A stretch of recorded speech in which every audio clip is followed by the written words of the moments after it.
গল্পের শুরুতে আমাদেরকে ফেরি আইল্যান্ডের কথা বলা হয়। এটি রাজা, রানী ও জাদুকর এবং শয়তানের দুনিয়া ছিল। এই দুনিয়ায় ফিয়ারলেস সেভেন নামের 7 জন হিরোকে দেখানো হয়। তাদের লিডার হচ্ছে মার্লিন। মার্লিন ও তার দলের সকলকে তাদের বিপদ আপদে সাহায্য করত। সবকিছু ঠিকঠাকই চলছিল। সমস্যা তখন হয়েছে যখন এক ড্রাগন থেকে এক রাজকুমারীকে উদ্ধার করা হয়। কিন্তু উদ্ধারের পর মনে হয় এটা কোনো রাজকুমারী নয়, বরং ডাইনি। কারণ তার চেহারায় রাজকুমারীদের মধ্যে সৌন্দর্য ছিল না। তার শরীর ছিল পুরো সবুজ রঙের, যে কারণে তাকে ডাইনি ভেবে তার উপরে আক্রমণ করে বসে। সে কোনো ডাইনি নয়, সে একজন ফেরি প্রিন্সেস এবং তাদের এই আচরণে সে প্রচন্ড ক্ষেপে যায়। তাই তাদের 7 জনের উপর অভিশাপ দেয় যে তাদের একের উপরের দিকে তাকাবে তখনই তারা ব্রাহ্মণ হয়ে যাবে। অভিশাপ থেকে রক্ষা পাওয়ার উপায় হলো দুনিয়ার সব থেকে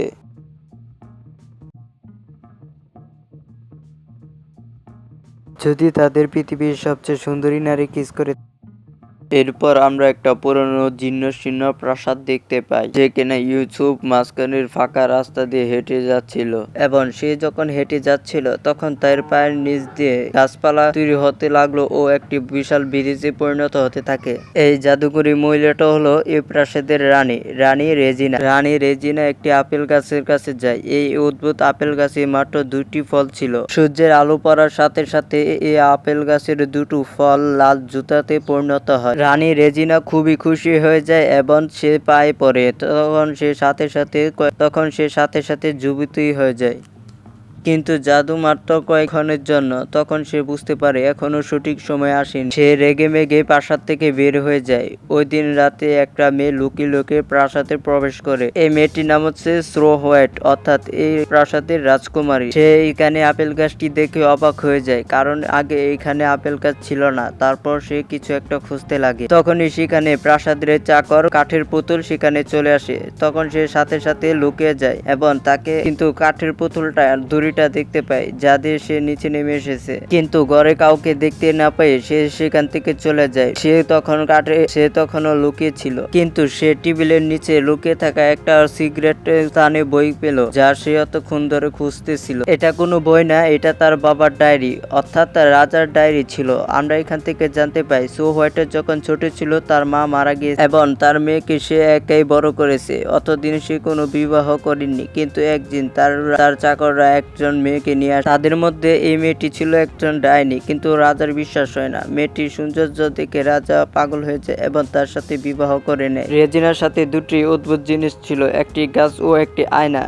গাছটি সময়ের সাথে সাথে বড় হতে থাকে এবং তার আশেপাশের লোকজন গায়েব হতে থাকে এবং এক পর্যায়ে রাজা বুঝতে পারে এটা একটা ডাইনি। তাই স্নো হোয়াইটকে রাজা দূরে পাঠিয়ে দেয় এবং স্নো হোয়াইট যখন ডায়েরিটা পেয়েছে তার বাবা হয়তো মারা গেছে সে ভাবতে থাকে। তার বাবা আরো বলে গেছে ফিয়ারলেস 7 দলটিকে বের করতে। তার ধারণা তার বাবা ও তার মেয়েকে এখান থেকে বের করতে পারবে। রাজা আরো গুরুত্বপূর্ণ কথা বলে যায়, এই লাল আপেলটি থেকে যেন দূরে থাকে। এর মূল কারণ স্নো হোয়াইটও জানতো না। বই পড়ার সাথে সাথে সামনে আপেল গাছটির 2টি লাল আপেল দেখতে পায়। তার বাবা মানা করা সত্ত্বেও সে যেন নিজেকে কোনো মতে আঁকড়ে রাখতে পারে না। এমন সময় প্রাসাদে প্রবেশ করে রেজিনা। সেখানে রেজিনা ঢুকেই অবাক হয়ে যায়, কারণ তার অপরিচিত একটি মেয়ের পায়ের নিচে ছিল 2টি লাল জুতা। আমরা বুঝতে পারি এই মেয়ে হচ্ছে স্নো হোয়াইট, যে এই আপেলটি ধরতে সে খুবই সুন্দরীতে পরিণত হয়েছে, কিন্তু রেজিনা তা জানতো না। তখন রেজিনা তার উপর আক্রমণ করে দেন,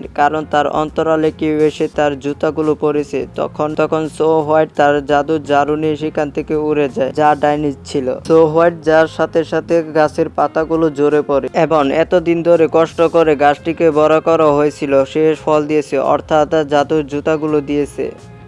জুতাগুলো রেজিনার কাছে না থাকায় সে প্রচন্ড ক্ষেপে যায় এবং আমরা 7 ব্রাহ্মণ অর্থাৎ ফিয়ারলেস 7কে দেখতে, যারা কিনা তখনও পৃথিবীর সবচেয়ে সুন্দরী মেয়েকে খুঁজছিল। তারা কিস করলে আবারও সাধারণ হয়ে যাবে। তারা কোনো এরকম মেয়েকে না পেয়ে তারা হতাশ হয়ে বাড়িতে ফিরে যায়। তখন তাদের গাছের দিকে দেখা যায় কোনো একটি ডাইনি কালো জাদু করেছে বা ডাইনির ঝাড়ুটা আঁকড়ে রয়েছে। তারা মনে করেছিল তাদেরকে যে ডাইনি অভিশাপ দিয়েছে সেটাই ওরই, তাই তারা রেগে মেরে বাড়ির দিকে যেতে লাগে। তারা বাড়িতে প্রবেশ করতে দেখতে পাই সুন্দরী স্নো হোয়াইটকে। তারা সাতজনই দেখে থমকে যায়। অন্যদিকে আমরা রেজিনাকে দেখতে পাই। আয়নার কাছে গিয়ে বলে, এই শহরের সবচেয়ে সুন্দরী। আয়না বলে, যার পায়ে লাল জুতা আছে সে এই শহরের সবচেয়ে সুন্দরী। যা শুনে রেজিনা আরো রেগে যায় এবং কাঠের পুতুলকে বলে, এই পুরো শহরে ওয়ান্টার পোস্টার লাগাও, যে কোনো মূল্যে এই মেয়েকে বের করতে।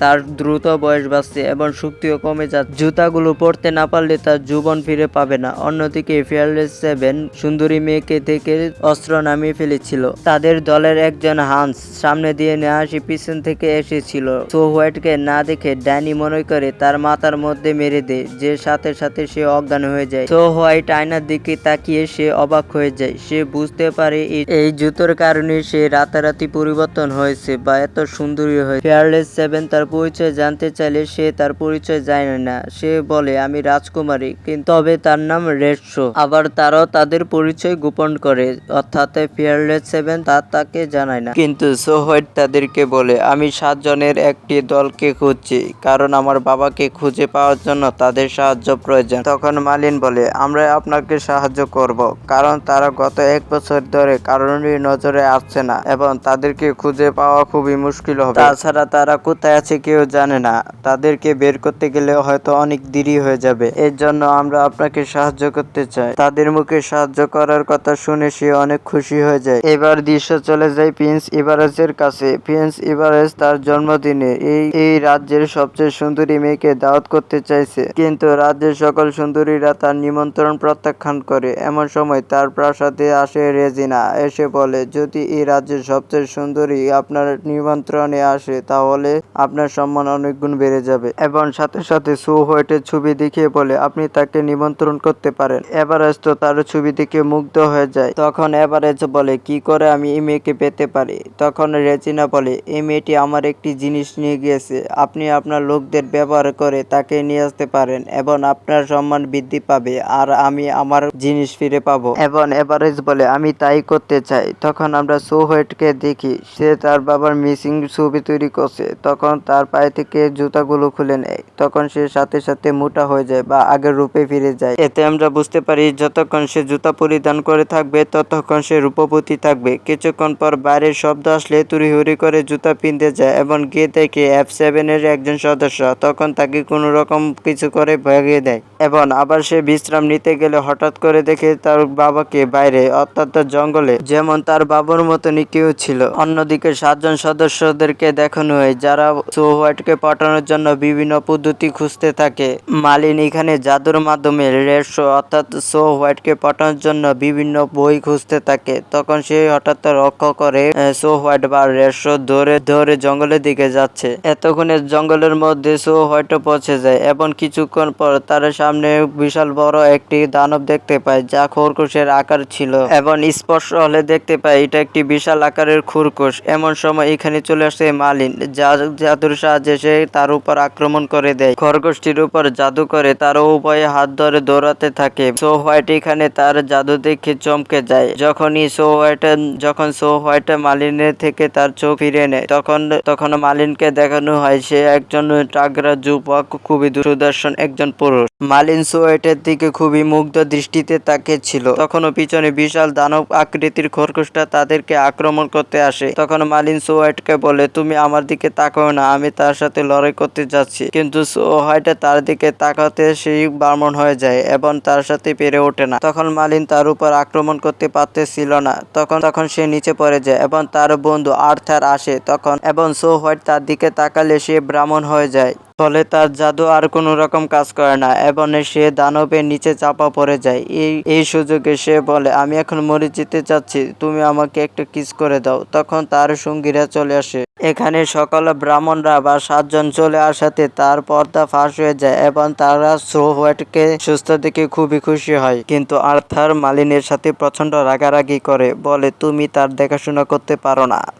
তখন মালিন বলে, সে বিপদে পড়েছে, তখন আমি প্রথম তাকে বাঁচিয়েছি। কিছুক্ষণ পর তারা বাড়ির দিকে রওনা হয়। আর্থারের মতে সে সো হোয়াইটকে বাঁচিয়েছে এবং বারবার তাকে বলতে লাগে আমাকে একটা কিস করো। তখন সে মজার ছলে তাকে একটা চড় মেরে দেয় এবং কিছুক্ষণ পর তারা বাড়ি পৌঁছাল। তার পরিকল্পনা করে কোথায় কোথায় তার বাবাকে খুঁজবে। সে বাকিদের ভিন্ন ভিন্ন জায়গায় পাঠিয়ে দেয় এবং সে নিজে সো হোয়াইটের সাথে থাকতে চায়, কোনো রোমান্টিক জায়গায় যেতে চায়, তার সাথে বন্ধুত্ব করতে চায়। তখন মার্লিন বুঝতে পারে সে কোনো চালাকি করতে চাচ্ছে। তখন সে বলে আমি যদি সাধারণ মানুষ হই তখন আমরা প্রমাণ করতে পারবো যে আমরা সবাই F7। তখন মানুষ আমাদের প্রতি আগ্রহী হবে এবং আমাদেরকে কিস করবে। তখন তোমরা সবাই সাধারণ মানুষের মতন হয়ে যেতে পারবে। তখন সবাই তার কথায় রাজি হয়ে যায় এবং মার্লিনেরও কিছু করার থাকে না। পরের দিন তারা সো হোয়াইটের বাবার মিসিং পেপার নিয়ে রওনা দেয়। তখন আর্থার মার্লিনকে রেখে যায়। তখন আর্থারের কাজে যেন বাধা হয়ে না দাঁড়ায় মার্লিন তাকে সেজন্য তাকে দানবের পাহাড়ে রেখে যায় এবং সো হোয়াইটকে নিয়ে যায় সেই জায়গায় যেখানে একটা তলোয়ার ছিল। যে চেষ্টা করুক না কেন পাথরের বুক থেকে কখনো কেউ এই তলোয়ার তুলতে পারে না। আর্থার চাচ্ছিল সেই পাথরের বুক থেকে তলোয়ার তুলে তাকে ইমপ্রেস করবে, কিন্তু সে এটা করার আগেই সো হোয়াইট তা সহজেই তুলে ফেলে, যা তারা দেখে হতবাক হয়ে যায়। আমরা দেখতে পাই এই পাথরের উপর লেখা আছে শক্তি দিয়ে নয় বরং সরল মন দিয়ে এই তরলটি উঠানো যাবে। এই কারণেই আর্থার পারেনি অথচ সো হোয়াইট পেরেছিল। এই কারণে আর্থারের ভীষণ মন খারাপ ছিল।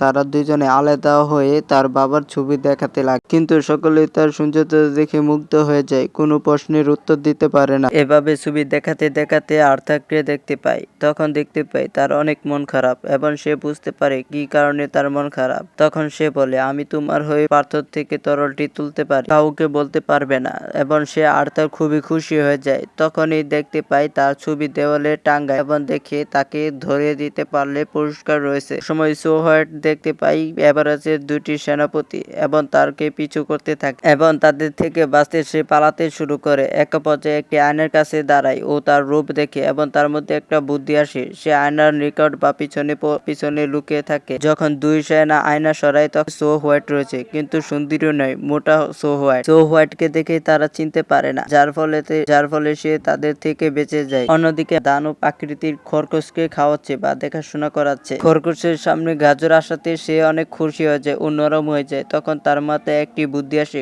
গাজরটিকে কাজে লাগিয়ে তার বশ মানিয়ে নেয় এবং কিছুক্ষণ পরে চলে আসে আর্থারদের কাছে। আর্থার সো হোয়াইটকে খুঁজছিল। সো হোয়াইট একটা নির্জন জায়গায় গিয়ে জুতাটা পরতে যাচ্ছিল, তখন রাজপ্রহরীরা চলে আসে এবং তার থেকে একটা জুতা নিয়ে নেয়, যে কারণে সে তার রূপ পরিবর্তন করতে পারে না। সে যখন তাদের কাছে তার জুতা ফেরত চায় তাকে বিভিন্নভাবে বিরক্ত করতে থাকে। এমন সময় সো হোয়াইট মার্লিন ও আর্থারকে দেখতে পায় এবং তাদের কাছে সাহায্য চায়, কিন্তু তারা যেহেতু সো হোয়াইটকে চিনতে পারে না তখন কেউ সাহায্য করতে এগিয়ে আসে না, তারা চলে যায়। এবং রাজরক্ষীরা তখন মার্লিন ও আর্থারকে নিয়ে মজা করতে লাগে। সে খুবই রেগে যায় এবং সো হোয়াইট বা র্যাংশো একজনের উপর আক্রমণ করে দেয়, যা দেখে বাকি সবাই তার দিকে আসে। এমন সময় রাজপ্রহরীদের উপর আক্রমণ করে মার্লিন এখানে সো হোয়াইটকে চিনতে পারছিল না, কিন্তু একজনের মেয়েকে এইভাবে উত্ত্যক্ত করায় সে রেগে যায় এবং তাকে বাঁচাতে এসেছে। এই ব্যাপারটা সো হোয়াইটের কাছে খুবই ভালো লাগে। সো হোয়াইটকে জিজ্ঞেস করে তুমি কি আমাকে আগে দেখেছো, কারণ তার অনেকে চিনা লাগতেছিল। সো হোয়াইট তাকে কিছুই বলে না। মার্লিন চলে গেলে সো হোয়াইট জুতা পরিধান করে তাকে পিছে ডাকতে থাকে। এমন সময় দুই সেনাও তাকে দেখে ফেলে। তখন তার উপর আক্রমণ করতে গেলে রেডশো বা সো হোয়াইট পালিয়ে যায় এবং মার্লিন ও তার বড় দানব আকৃতির খরগোশ নিয়ে সো হোয়াইটকে বাঁচিয়ে তাকে নিয়ে অন্য কোথাও চলে যায়, কিন্তু ভুলবশত সো হোয়াইটের হাত থেকে রাজার মিসিং পোস্টারটি পড়ে যায়, যার সাহায্যে তারা খুঁজে বের করতে চেয়েছে। অন্যদিকে মার্লিন খরগোশ সো হোয়াইট একটি ফুলের বাগানের মধ্যে এসেছে। মার্লিন তাকে জিজ্ঞাসা করে তোমাকে কেন সৈন্যরা ধরতে চেয়েছে। সো হোয়াইট উত্তরে বলে এই দুটো জুতা জাতুর, তাই তারা আমার থেকে ছিনিয়ে নিতে এসেছে। সে আরো কিছু বলতে যাচ্ছিল তখনই আর্থার সেখানে চলে আসে এবং সে দেখতে পায় খরগোশটি ফুলের বাগানের মধ্য দিয়ে হেঁটে বেড়ায়। তখন তার মাথায় একটি দারুণ বুদ্ধি আসে এবং সে ফুলের মধ্যে তার বাবার ছবি এবং কোথায় তাদেরকে খুঁজবে তা ঠিকানা দিয়ে দেয়। তা থেকে সো হোয়াইট খুশি হয়ে যায় এবং তার কাছে আসতে লাগে। সবাই ভাববে তাকে, কিন্তু না, সে তার গালে লেগে থাকা ফুলগুলো ফু দিয়ে উড়িয়ে দিয়েছে, যা থেকে আর্থার মার্লিনের উপর প্রচন্ড লেগে যায়। তার পথের কাটা হওয়ার জন্য তার প্রতি অনেক বিদ্বেষ দেখাতে থাকে। অন্যদিকে বাকিরাও তাকে বিভিন্নভাবে পটানোর জন্য বিভিন্ন পদ্ধতি খুঁজতে লাগে, যেমন কেউ সুস্বাদু খাবার দিয়ে, আবার কেউ হীরার আংটি দিয়ে। রাজপরীরা ফুলের বাগানের মধ্যে তার বাবার ছবি এবং অ্যাড্রেস দেখে তারা চলে যায়। তারা চলে যাওয়ার পরে আমরা দেখতে পাই কাঠের 3টি পুতুল। তারাও ছবি ও অ্যাড্রেস দেখে বুঝতে পারে সো হোয়াইট কোথায় রয়েছে। অন্যদিকে আর্থার মার্লিনকে বলে সে তার একটি গোপন কথা জানে, এতে সে কোনো পাত্তা দেয় না। এমন সময় গুটি কয়েক সেনাবাহিনী নিয়ে রাজা এভারেস্টে পৌঁছে যায় তাদের বাড়ির সামনে এবং সাথে বন্দি করে নেই F7 এর 2জন সদস্যকে। এবং সে আরো কথা পরিষ্কার করে যে সে শুধুমাত্র সো হোয়াইট বারের শোকে নিতে এসেছে, না হলে মার্লিন ও আর্থারকে বাঁচাতে পারবে না। তারা যেন তাকে তার হাতে তুলে দিয়ে তাদেরকে নিয়ে যায়। অনেক কিছুর পরে যখন সো হোয়াইট বের হয়ে আসতেছে না, তখন তার সৈন্যরা তার বাড়ির দিকে আক্রমণ করতে লাগে।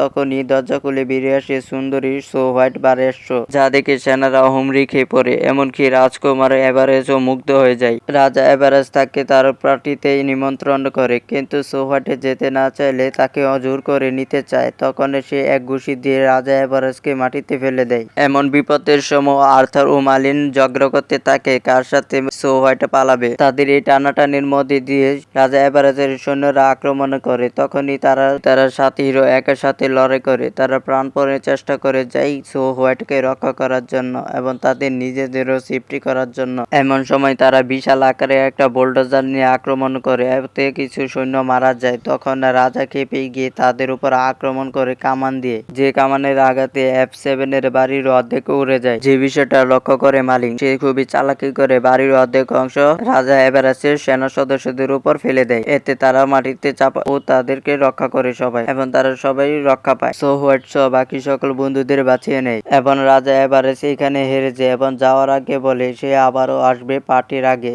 এই যুদ্ধে জিতে সো হোয়াইট এতটা খুশি হয়ে যায় যে মার্লিনকে সে বুকে নিয়ে জড়াতে লাগে। তখন তারা সবাই হাওয়া হয়ে যায়। মার্লিনও এতে প্রচন্ড শরম পায়। এদিকে 7 হিরো এবং সো হোয়াইট মিলে তাদের ভেঙে যাওয়া বাড়িটিকে আবার মেরামত করে তোলে এবং তার বাবার মেশিন পেপার তৈরি করতে লাগে। এখন এই পোস্টার দ্রুত মানুষের কাছে ছড়িয়ে দেওয়া দরকার, কিন্তু তারা কিভাবে? তাদের মধ্যে একটা বুদ্ধি আসছে, যদি আকাশের পথে তারা এটা করতে পারে তাহলে তা সহজ হয়ে যাবে। এই কথা শোনা মাত্রই সো হোয়াইটের চোখ যায় গাছে লেগে থাকা ঝাড়ুর মধ্যে। ঝাড়ুর সাথে বিশাল বড় যন্ত্রটি তারা উড়াতে লাগে এবং তারা বিভিন্ন জায়গায় যায়।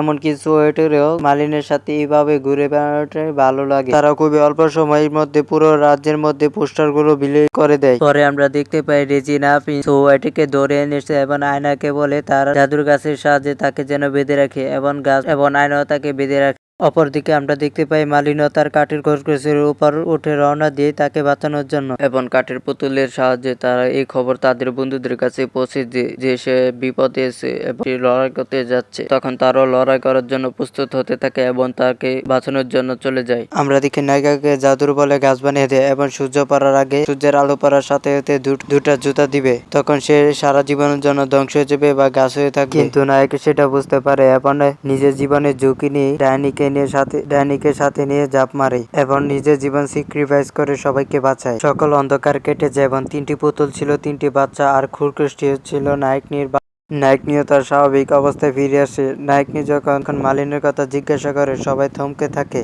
নায়কনি যখন কান্না করতে থাকে তখনই মার্লিনকে উপরে তুলে আনে এবং তার কাছে দেয়। তখনও মার্লিন তাকে বলে আমি আর বেশিক্ষণ বাঁচব না, তুমি তোমার খেয়াল রেখ, আমি তোমাকে সত্যিকারের ভালোবাসি। তখনও মার্লিন কান্না করতে বলে আমিও তোমাকে সত্যিকারের মন থেকে ভালোবাসি এবং তাকে জড়িয়ে নেয়। তখন তাকে একটা টুরু কিস করে এবং সে সাথে সাথে স্বাভাবিক অবস্থায় ফিরে আসে এবং তার অভিশাপ কেটে যায়।